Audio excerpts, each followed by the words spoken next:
We're going to have a bit of a rapid fireside chat, hoping that Dr. Gordon and El Kaliouby might be able to stay maybe 5 minutes after 1:30 so we can get a few questions in. The audience has a lot of feedback. First of all, everyone has just really loved both of these.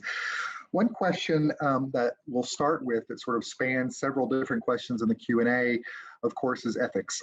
So Rana brought up several issues, everything from avoiding surveillance. Are we ready to have machines help making life and death decisions? We boss our Alexa around. And then one of the questions brought up in the Q&A was, well, on the one hand, we have some information about facial expressions, but there's so much we don't know. So one, when are these things really ready for prime time? And two, how do we help protect ourselves, our community, against making sure we're doing the right thing with these tools and technology? So maybe Rana first and then Josh. Yeah, I think the privacy considerations and the ethical considerations are really key. For me, privacy and consent has to be part of the solution. That's really critical.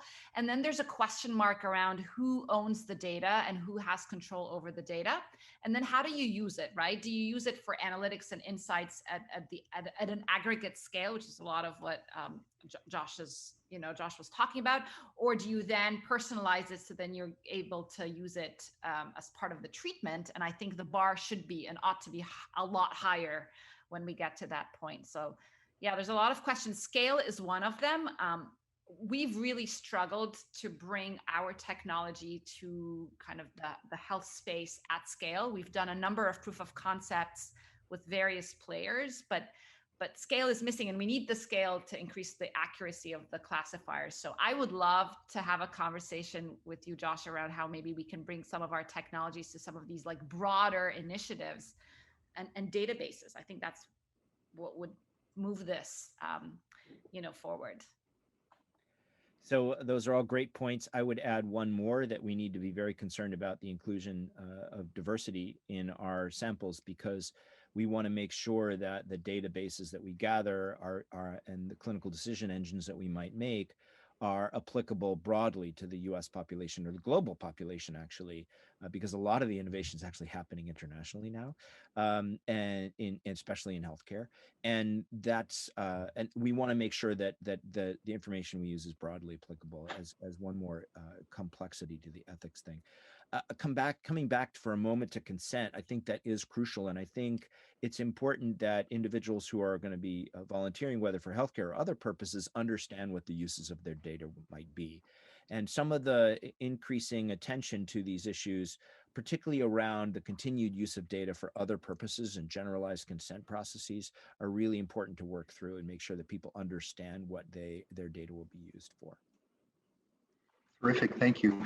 So another general theme, one specific question: are we looking to augment or replace DSM? And I think I would reframe that, Josh, maybe starting with you, is I think we've spent the last decade or two really looking at how do we deconstruct our current understanding of psychological nosology, because we almost have to deconstruct it before we can reconstruct it. And we know that DSM and ICD-10 don't carve nature at its joints. Presuming digital phenotyping and computation will get us closer, what do you envision the future of our diagnoses to look like? So I got to start with that, presuming it'll get closer. And that's the hope. That is a huge presumption, and I think it's probably a dead wrong presumption. I think there are all kinds of complexities and heterogeneity, even in behavioral descriptions, even if we get down to the ones that might be relevant for a particular neural circuit. So I think my answer is actually come down firmly on the notion that I think it's to augment DSM and not replace it. Clinical judgment is an incredibly useful form of natural intelligence in terms of dissecting out our patients. It's just not good enough. And the question is, how much better could we get with these sort of computational phenotypes and other means of parsing heterogeneity, whether they be theory-driven or data-driven? Great. Any thoughts, Rana, to add? Oh, I agree 100%. I think of these technologies as basically tools that augment what we as humans do across the board in all the industries we play in, but especially in health space, and in psychiatry in particular. I mean, even with the social robot that gets sent home with the patients, it's really an augmentation for what the nurse can do or whatever. You can't send a human with every patient, but if you have a technology that can augment, I think that can be really helpful. Terrific. So maybe moving on to that, a number of questions and feedback about how do we really, it feels like we're so on the cusp of some of these tools to real clinical implementation, but we're obviously not quite there yet. What do you see as the major gaps and opportunities between clinical implementation, computational psychiatry, and digital phenotyping? So there are so many. First is just the accumulation of cohorts and data sets. Second is the application of these computational phenotypes to those data sets. So let me just give you a real quick example. We are working with the All of Us people to roll out behavioral phenotyping to them. But the computational phenotypes are really quite complex and hard to distill down to simple games.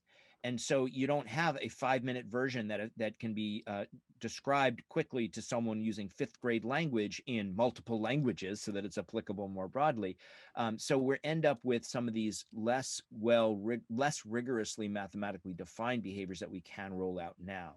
So I think advancing the behavioral science is a gap that we need to do, and getting things down to the point where we can efficiently roll them out to large numbers of people. That's just one. I mean, I could go on and on, but I don't want to monopolize the time. How about you, Rana? And how do you envision, what would be the ideal way that you could see clinicians working with their patients with these tools?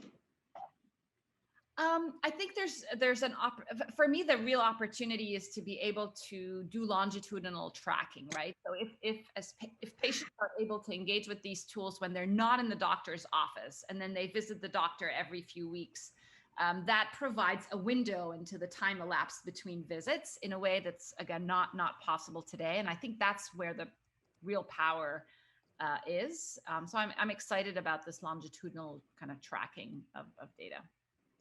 Outstanding. So my last question, and thank you guys so much again for a great beginning. A number of questions are out, on the one hand, this is a very hot area. We hope, in biotech and computation. There's also the issue of scale. How do we scale all of this? And how do we bring together the government, NIH, academia, and industry to really maximally operationally leverage these opportunities and not compete?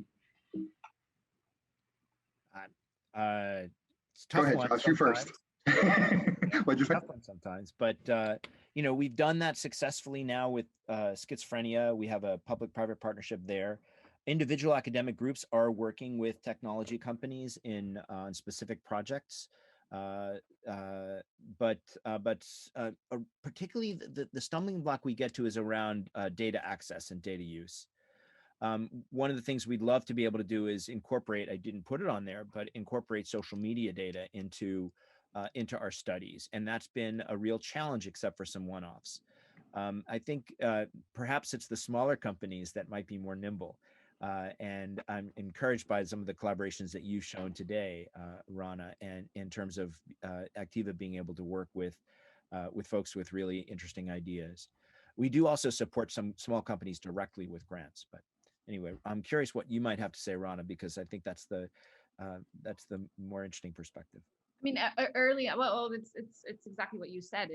You need an ecosystem of players, right? You need an NIH and NIMH. So I got funded by NSF, and we actually, when we started Affectiva, we received an SBIR grant too, a Small Business Innovation Research grant, which was really critical for kind of getting the company off the ground. And I think more of that is kind of really, really helpful for smaller companies and startups. But it's a multi-stakeholder universe, right? You want government funding, you want the kind of the large academic institutions, you want the smaller tech players.